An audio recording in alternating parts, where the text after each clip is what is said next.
नमस्कार दोस्तों, स्वागत है आपका हमारे YouTube चैनल पे। दोस्तों, हमारे देश में जब भी चुनाव का समय आता है, आपने निर्वाचन आयोग के बारे में जरूर सुना होगा। तो आइए आज बात करते हैं इसी संस्थान यानी कि भारत निर्वाचन आयोग के बारे में। तो इस वीडियो को पूरा देखिए, इसे लाइक करें, शेयर करें और अगर अभी तक आपने इस YouTube चैनल को सब्सक्राइब नहीं किया है तो अभी तुरंत सब्सक्राइब कर लें और बेल आइकॉन को जरूर प्रेस कर दें। भारत निर्वाचन आयोग एक स्वायत्त और अर्धन्यायिक संस्थान है जिसका गठन स्वतंत्र और निष्पक्ष रूप से भारत के विभिन्न संस्थानों में प्रतिनिधियों को चुनने के लिए किया गया था। भारतीय चुनाव आयोग की स्थापना 25 जनवरी 1950 को की गई थी। इसका मुख्यालय नई दिल्ली में स्थित है। चुनाव आयोग में एक मुख्य चुनाव आयुक्त और 2 चुनाव आयुक्त होते हैं। 1989 तक यह केवल 1 सदस्यीय निकाय था। उसके बाद के वर्षों में यह 3 सदस्यीय निकाय बन गया। भारत के मुख्य चुनाव आयुक्त इस आयोग के प्रमुख होते हैं, जो भारत में स्वतंत्र और निष्पक्ष रूप से चुनाव करवाने के उत्तरदायी होते हैं। इनकी नियुक्ति भारत के राष्ट्रपति द्वारा की जाती है। इनका कार्यकाल 6 वर्ष या 65 वर्ष की आयु तक का होता है। इनका सम्मान और वेतनमान भारत के सर्वोच्च न्यायालय के न्यायाधीश के समान होता है।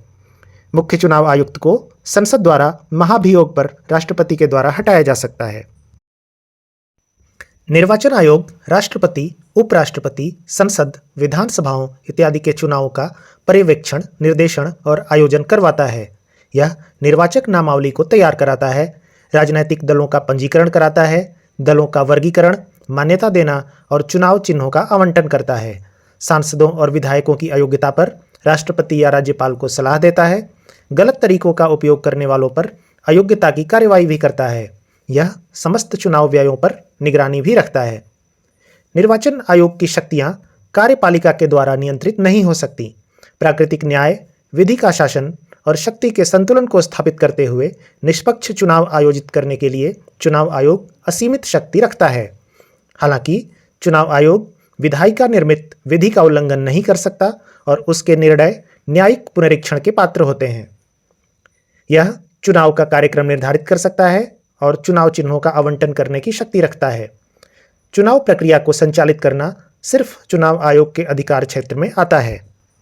आदर्श चुनाव आचार संहिता राजनीतिक दलों और प्रत्याशियों के लिए बनाई गई एक नियमावली है जिसका पालन चुनाव के समय आवश्यक होता है। चुनाव आरंभ होने के पहले इसके लागू होने की और चुनाव समाप्त होने के बाद इसके समाप्त होने की घोषणा चुनाव आयोग के द्वारा की जाती है। इसका वर्णन संविधान में नहीं किया गया था, लेकिन यह एक क्रमशः प्रक्रिया का परिणाम है। चुनाव आचार संहिता में अनेक बातें शामिल हैं, जैसे सरकार द्वारा लोक लुभावन घोषणाएं नहीं करना, सरकारी मशीनरी का दुरुपयोग न करना, दलों और उम्मीदवारों के द्वारा जाति, धर्म और क्षेत्र के मुद्दे न उठाना, धन बल और बाहुबल का प्रयोग न करना, धन का लोभ न देना, नई योजनाओं को लागू न करना इत्यादि शामिल हैं। भारत में निर्वाचन सुधार को 3 प्रमुख चरणों में विभाजित किया जा सकता है। प्रथम चरण में शामिल हैं मतदान के लिए आयु निर्धारण, फोटो पहचान पत्र, ईवीएम का प्रचलन, 2 से अधिक चुनाव क्षेत्रों से लड़ने पर पाबंदी इत्यादि। द्वितीय चरण में शामिल है राष्ट्रपति, उपराष्ट्रपति के चुनाव में 50-50 और 20-20 अनुमोदक और प्रस्तावक, जमानत राशि, पोस्टल बैलेट इत्यादि।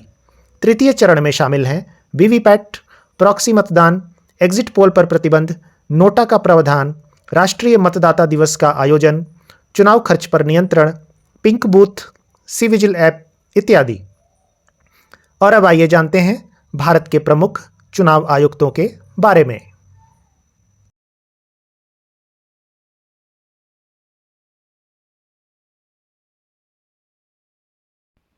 तो कैसी लगी आपको ये जानकारी, कमेंट में हमें जरूर बताएं। इस वीडियो को देखने के लिए धन्यवाद। इसे लाइक और शेयर करें और ऐसी सभी वीडियोस की समय पर जानकारी पाने के लिए कृपया हमारे YouTube चैनल को जरूर सब्सक्राइब कर लें। बहुत बहुत धन्यवाद। जय हिंद।